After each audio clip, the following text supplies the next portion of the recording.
It is exactly 7:10 a.m. local time in the Persian Gulf, 200 miles off the coast of Iran.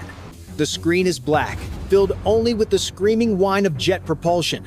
While diplomats in Vienna were crying over failed negotiations last night, the talking on the deck of the USS Spruance DDG-111 had already stopped. A Tomahawk Block V missile leaves the vertical launch tube. 4 seconds later, the next one follows. In just 90 seconds, 25 Tomahawks are surfing the waves at 50 feet, rushing into the radar gaps along the Iranian coastline. But Iran is not stupid. They spent 30 years building a steel wall of air defense to stop exactly this scenario. At a Bavar 373 radar station, an Iranian officer is sipping tea, staring at a blank screen. He has exactly 39 minutes of peace remaining. Because if he thinks those Tomahawks are his biggest problem, he is dead wrong. The first thing crossing his border isn't a missile. Stay focused, because the physics of destruction is about to change history. Suddenly, the screen at the border lights up. A wave of unidentified flying objects appears, crawling at a sluggish 110 knots. The Iranian officer hesitates, sweat forming on his brow, but his training takes over. He punches the launch button. A glorious $1 million interceptor missile screams off the rail, tearing through the sky and vaporizing the lead target. Then a second missile, then a third. Inside the bunker, the mood shifts from tension to arrogance. Officers are high-fiving, convinced their Iron Dome copycat is impenetrable. They see explosions on the radar and think they are winning the war before breakfast.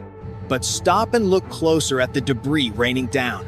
The average person sees a victory, but the military experts watching this channel know the truth. That wasn't a Tomahawk or an F-35.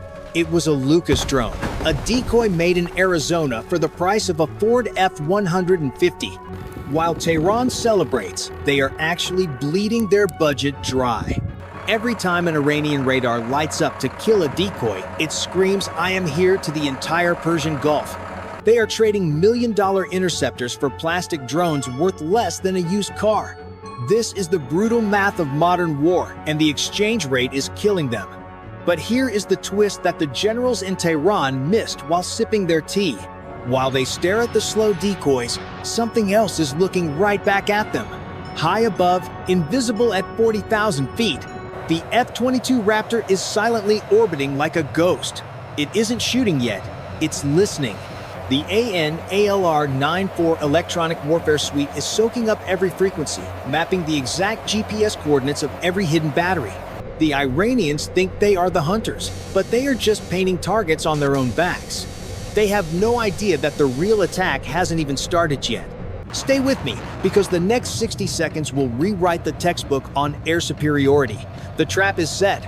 At 8:15 a.m. local time, the calm inside the Combat Information Center of the USS Spruance is shattered by the shrill scream of the collision alarm. The SPY-1DV radar, the fleet's unblinking electronic eye, has detected something rising out of the clutter near the Zagros Mountains.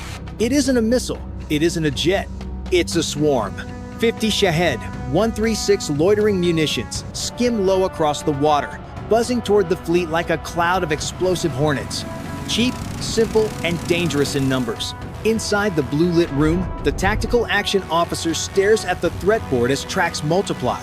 A bead of sweat forms on his temple. The math forming in his head is more dangerous than the drones. The destroyer carries Standard Missile, 2 interceptors, and evolved Sea Sparrow missiles, precision weapons built to destroy supersonic aircraft and anti-ship missiles. But each SM-2 costs over $2 million. Each Shahed drone costs about $20,000. The equation is ruthless. If he launches against every target, he can likely clear the sky. But he would trade nearly $100 million in advanced missiles for roughly $1 million worth of crewed drones. Worse, the ship's magazine depth is finite. Once the vertical launch cells are empty, they cannot be reloaded at sea. A destroyer without missiles is exposed. Iran understands this imbalance. The objective may not be to sink the ship. It may be to drain it, force the commander to waste premium interceptors on disposable threats before a more serious strike follows. The radar countdown continues. Closing speed, 100 miles per hour. Time to impact, 12 minutes. Young sailors sit frozen at their consoles, fingers hovering over the authorize buttons. Every instinct screams to fire. Survive first, think later. The range ticks down 20 miles. 15. The tension thickens. If he waits too long, even one drone slipping through could strike the superstructure and ignite chaos. If he fires too early and too often, he sacrifices endurance for immediate relief. 10 miles. Camera pods confirm the triangular wing slicing forward in a loose formation. Crude, noisy, relentless in number. To many commanders, the answer would be overwhelming force. But modern naval warfare is as much about economics as firepower. The captain watches the numbers, calculating layers of defense. Wait, he exhales slowly and makes a choice that seems insane to the untrained eye. He orders the missile crews to stand down for now. Meanwhile, deep inside a reinforced concrete bunker near Bandar Abbas, the atmosphere is electric. Officers of the Islamic Revolutionary Guard Corps are crowding around the telemetry monitors, watching the distance counter drop like a countdown to glory. 8 miles, 6 miles. And still, the American fleet remains silent. To them, this silence smells like fear. Colonel Farhad, a man who has spent more time giving political speeches than studying naval tactics, slaps his subordinate on the back with a grin that threatens to split his face. "They are paralyzed," he shouts, his voice echoing off the cold walls. "The great Satan is blind. Their technology is a myth." The room erupts in cheers. They honestly believe their cheap swarm has successfully overwhelmed the SPY-1 radars. They imagine the American sailors are frantic, running around their decks in panic, terrified of the buzzing death approaching their hulls. It is a moment of pure, unadulterated hubris. They are so drunk on the idea of humiliating the US Navy that they fail to ask the single most important question in warfare. Why would the most advanced killing machine on the planet let you get this close? They are acting like a football team celebrating a touchdown while the game clock is still running. But here is the lethal error in their thinking. They interpret the lack of missile fire as incompetence. In reality, it is cold-blooded patience. The Americans aren't panicked. They are barely breaking a sweat. They are simply waiting for the swarm to cross a specific invisible line, the engagement envelope of a weapon system the colonel doesn't even know exists. If you were in that bunker right now, you would see men high-fiving a ghost. They are celebrating their own funeral. The drone operators push their joysticks forward, grinning as the camera feeds show the gray hulls of the destroyers getting larger. Impact in 30 seconds. One shouts. The colonel leans forward, eyes wide, ready to watch the fireworks. He has no idea that he is about to become the punchline of a very expensive joke. 3 miles? 2 miles. The bridge of the USS Spruance is dead silent. The Iranian suicide drones are just 15 seconds from impact. On the optical sensors, they look like a swarm of angry locusts, their engines screaming in off-key harmony. In the concrete bunker back in Bandar Abbas, Colonel Farhad is holding his breath, mouth open to shout Allahu Akbar. This is it. The great Satan is about to bleed. He imagines the fire, the twisted steel, the CNN headlines. But here is the catch that makes this a masterclass in deception. The American captain does not reach for the missile key. He takes a sip of lukewarm coffee, nods to his weapons officer, and gives a command not found in any standard textbook. Light them up. On the forward deck, a panel slides open. But instead of a missile launcher, a strange, ugly box emerges. This is Project Meteor, a prototype high-power microwave HPM system hidden in the Pentagon's black budget for years. Iran brought explosives to a quantum physics fight. Stay focused, because the next 3 seconds happen faster than you can blink. No boom, no fire, no smoke. The device emits a silent, invisible pulse of directed energy traveling at the speed of light. Before the drone operators can twitch, that invisible tsunami hits the swarm. Inside the cheap plastic shell of the lead drone, the laws of electricity go haywire. The microwave pulse passes through the skin like a ghost. It slams into the guidance chips. Instantly, the voltage inside the drone's brain spikes from 5 volts to 5,000. Gold wiring melts, capacitors explode. The logic gates are fried into silicon popcorn. It is a massive brain aneurysm for a machine. And it doesn't just happen to one. The beam sweeps the sky like a flashlight. Drone 2 dies.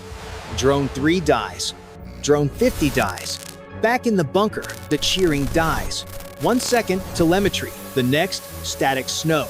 Signal lost, screams an operator. The colonel freezes, tapping his screen, thinking it's a glitch. He has no idea his entire Air Force just had its nervous system cooked. But here is the detail that makes this a strategic masterpiece. The Americans didn't just win, they did it for free. To fire 50 missiles would cost the Navy $100 million. To fire Project Meteor for 10 seconds, it cost 2 gallons of diesel to run the generator. That's about $8. The US Navy just wiped out Iran's pride for the price of a Burger King meal. Gravity is the only law left that these Iranian machines obey. With guidance systems fried into silicon soup, 50 Shahed 136 drones instantly become falling debris. It is a spectacle of physics few will ever see. The sky above the Gulf rains aluminum and fiberglass. No glorious explosion, no heroic last stand, just the pathetic sight of 50 pride of the nation drones tumbling into the ocean like garbage from a barge. The Iranian colonel in the bunker stares at flatline screens. His mouth is dry. He just watched a fortune vanish. But the Americans aren't done. The microwave wall was just the shield. Now comes the sword. High above, Jolly Roger's pilots and Super Hornets look down with bored expressions. This isn't a fight. It is target practice.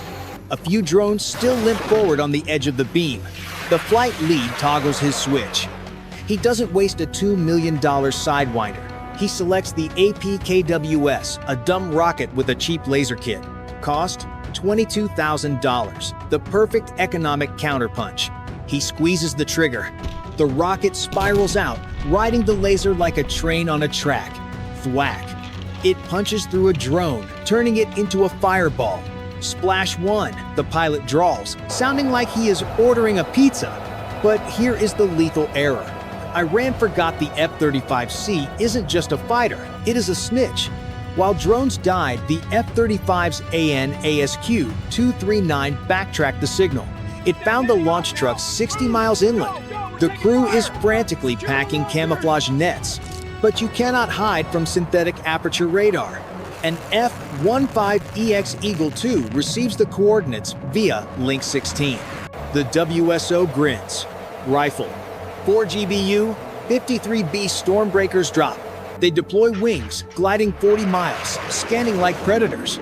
The Iranian driver slams the gas, kicking up dust. But the Stormbreaker is smarter. It switches on millimeter wave radar. It calculates speed, impact. The bomb punches through the engine block before detonating. The explosion shreds the truck and the remaining drones. Then the second truck erupts.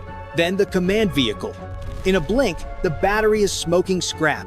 The colonel listens to static, realizing he didn't just lose the battle. He lost the war before he knew the Americans were shooting back. As the smoke clears over the Persian Gulf, the tactical picture is undeniable. Absolute American dominance. Not a single Iranian drone reached its target. Not a single US sailor was scratched. The billion-dollar fleet remains untouched, its advanced missile silos still nearly full, ready for a real fight. While Iran spent months' worth of their defense budget on a 40-minute disaster, the US Navy neutralized the entire threat for the price of a few flight hours and some diesel fuel. The international oil tankers are moving again, their crews watching the horizon with newfound confidence. The steel wall of Tehran didn't just crack, it evaporated under the heat of American ingenuity. Safety isn't just a feeling here, it is a calculated result. But the real nightmare for the Ayatollahs isn't the lost drones. It is what they lost in the invisible spectrum. By turning on their fire control radars to guide those failed attacks, they broadcasted their exact GPS coordinates to the hovering F-22S. The US Navy didn't just defend, they mapped the entire Iranian coast. Every hidden battery, every command bunker, every frequency is now logged in the Tomahawk targeting computers. The hunter has become the hunted. The fleet isn't leaving. They are just waiting for the order to turn that map into a parking lot. Iran wanted to show strength. Instead, they just handed over the keys to their own destruction. This is the difference between a regional power shouting loud slogans and a global superpower whispering with high-energy physics. So, here is the question for you, the armchair generals. If you were sitting in Tehran right now, would you double down and launch the ballistic missiles, knowing the Americans are watching? Or would you fold? Let me know your strategic move in the comments below. And if you think this was a bad day for Iran, wait until you see what happens when the US Space Force gets involved. Click the video on your screen right now. Orbital Kinetic Bombardment: Why Physics Hates Dictators. Dismissed.